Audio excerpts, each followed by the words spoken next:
നമസ്കാരം. അങ്ങനെ നമ്മുടെ ജീൻ ലാലിൻ്റെ മകൻ ലാൽ ജൂനിയർ ഡ്രൈവിംഗ് ലൈസൻസിന് ശേഷം സംവിധാനം ചെയ്യുന്ന പടത്തിൻ്റെ ട്രെയിലർ ഇറങ്ങിയിട്ടുണ്ട്. അതിന് മുമ്പ് ടീസറൊക്കെ ഇറങ്ങിയിട്ടുണ്ടായിരുന്നു. അതിന് മുമ്പ് ഒരു വിവാദവും ആയിട്ടുണ്ടായിരുന്നു പടത്തിൻ്റെ പേരിനെ പറ്റിയിട്ട്.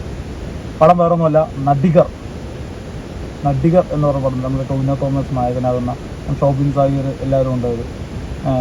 എല്ലാവരും എന്താ പറയുക, ഒരു കളർഫുൾ, നമ്മളാ തല്ലുമാലിക്ക് ശേഷം നമ്മൾ കാണാൻ പോകുന്നൊരു ഇപ്പോൾ കളർഫുൾ ഒരു അടിപ്പടമായിട്ട് മാറുമോ എന്നുള്ള കാര്യം നമുക്ക്, കാരണം നമുക്ക് കാണുമ്പോൾ ട്രെയിലർ കാണുമ്പോൾ നമുക്കത് അങ്ങനെ തോന്നുന്നു. ഒരു കളർഫുൾ അടിപൊളിയായിട്ടുള്ളൊരു ഇതാണ് നമുക്കത് കിട്ടുന്നത്. നമുക്കതിൻ്റെ ഒരു ഫീഡ്ബാക്ക് പറഞ്ഞ സാധനം കിട്ടുന്നത് നമുക്ക് ആ ഒരു തല്ലുമാലിൻ്റെ ബേസിലുള്ള ഒരു ഇതാണ്. ഇനിയിപ്പോൾ പടം ഇറങ്ങുമ്പോൾ അത് എങ്ങനെയാണെന്ന് അറിയില്ല. അതിൻ്റെ ട്രെയിലർ റിലീസ് ആയിട്ട് നേരത്തെ ഈ നടികർ തിലകം എന്നായിരുന്നു ആ ഒരു പടത്തിൻ്റെ പേര്. അപ്പോൾ അത് തമിഴ്നാട്ടിലെന്തൊരു ആളുമായിട്ടുള്ള ചെറിയൊരു സാമ്യമുണ്ട്, അങ്ങനെ വെക്കാൻ പറ്റില്ല എന്നൊക്കെ പറഞ്ഞിട്ടിപ്പോൾ പടത്തിൻ്റെ ടൈറ്റിൽ മാറ്റി ഇപ്പോൾ നടികർ എന്നാക്കിയിട്ടുണ്ട്. അതൊരു സിനിമൻ്റെ ഉള്ളിലെ സിനിമാക്കാരുടെ കഥ പറയുന്ന ഒരു സിനിമയായിട്ടാണ് എനിക്ക് തോന്നുന്നത്. നമുക്കതിൻ്റെ ട്രെയിലർ കാണാം എങ്ങനെയാണെന്നുള്ളത്. മൈത്രി film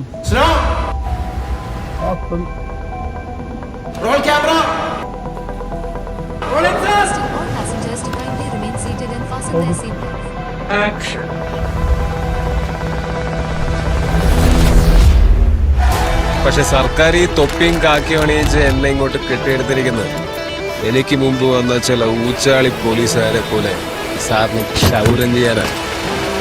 Muhammad Shakir is inflammable, highly ഇൻഫ്ലേബിൾ.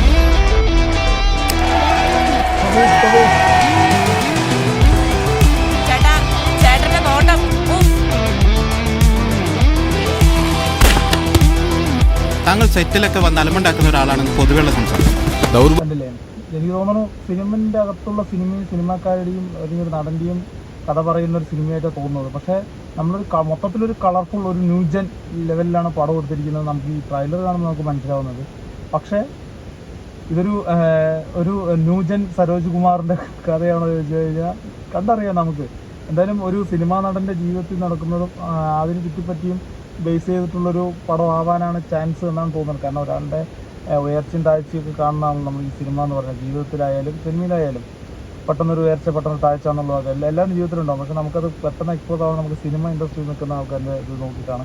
അപ്പോൾ അതുപോലെയുള്ളൊരു പടം ആവാനാണ് ചാൻസ്. അത് മൊത്തത്തിലൊരു കളർഫുൾ ഒരു അടിപ്പടം തന്നെ നമുക്ക് പ്രതീക്ഷിക്കാം. ആ ലെവലിലാണ് എടുത്തിരിക്കുന്നത്. ഇനിയിപ്പോൾ ഓരോ സിനിമ അതിൻ്റെ ഉള്ളിലെ ഷൂട്ടിങ്ങിൻ്റെ കഥ പറഞ്ഞിട്ട് അതിൻ്റെ ഓരോ സീനുകളാണെന്നറിയില്ല. എന്തായാലും മൊത്തത്തിൽ ആ ഒരു അറ്റ്മോസ്ഫിയർ കൊള്ളാം. ഭാഗ്യവശാൽ എൻ്റെ സിനിമാ സഹപ്രവർത്തകനായ ഒരു സഹോദരൻ്റെ കാലിൽ ചെറിയൊരു പൊട്ടലുണ്ട്. അന്ന് കാർ ഓടിച്ചിരുന്നത് ഞാനായിരുന്നില്ല. ഈ കർമ്മ എന്നൊക്കെ പറഞ്ഞ സാധനമുണ്ടല്ലോ, അത് സത്യം. ആസ് ആൻ ആക്ടർ ഞാൻ എങ്ങനെയുണ്ട്? മെഡിക്കൽ റപ്പോ ഫീൽ എവിടെ?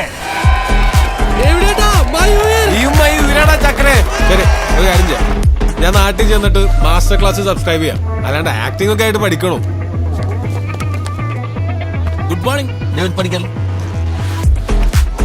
എന്റെ ആദ്യത്തെ 3 പടം സൂപ്പർ ഡൂപ്പർ ഹിറ്റ് ആയിരുന്നോ. ഒരെണ്ണം ഇൻഡസ്ട്രി ഹിറ്റും അത് ചെയ്തു ഞാൻ തന്നെയല്ലേ.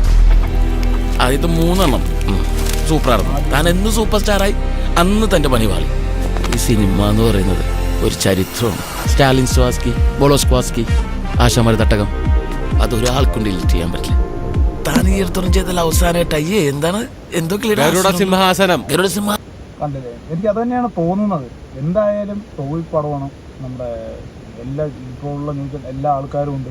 പിന്നെ പ്രത്യേകിച്ച് ജീൻ ലാൽ, പുള്ളിൻ്റെ അറിയാലോ, നമ്മുടെ ലാസ്റ്റ് അഭിനയിച്ച മഞ്ഞുമ്മൽ ബോയ്സിന് ശേഷം അല്ലെങ്കിൽ ഡ്രൈവിംഗ് ലൈസൻസ് എന്ന് പറഞ്ഞ സംവിധാനത്തിന് ശേഷം അത് വരുന്ന ഒരു പടം തന്നെയാണ് ഇത്. എന്തായാലും ഒരു നല്ലൊരു എന്താ പറയുക, വൈബ് പടം ആയിരിക്കാൻ ചാൻസ് ഉണ്ട്. നല്ലൊരു വൈബ് പടം. എന്റെ അമ്മോ, അതൊന്നും ഒരാൾക്കും ഡിലീറ്റ് ചെയ്യാൻ പറ്റില്ല.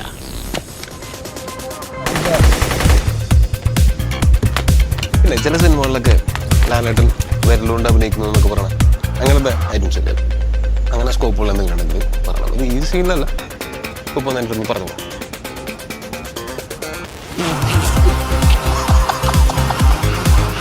എടാ സീരിയസ് ആയിട്ടൊരു കാര്യം, എടാ ഈ സീനിലല്ലടാ.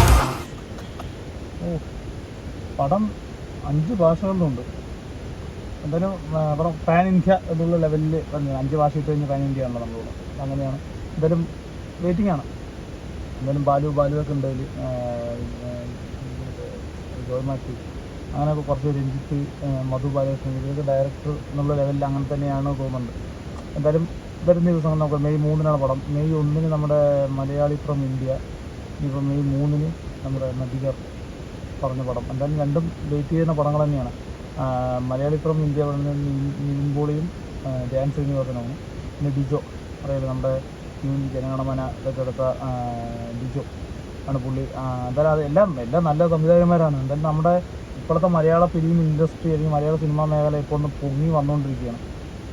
തമിഴ്നാട്ടിലോ ആണെങ്കിൽ വെളിയിലാണെങ്കിലും അടക്കം മലയാളം പടങ്ങൾ മേടിക്കാനുള്ളൊരു തത്രപ്പാട്ടിലാണ് ആൾക്കാർ നിൽക്കുന്നത്. എന്തായാലും ആ ഒരു കാര്യം ആലോചിക്കുമ്പോൾ മലയാള സിനിമ എന്ന് പറയുമ്പോൾ നമുക്കും അഭിമാനം തന്നെയാണ് ഈ ലെവലിലൊക്കെ പോകുന്നത്. അത്രയും നല്ല പടങ്ങളാണ് വന്നുകൊണ്ടിരിക്കുന്നത്.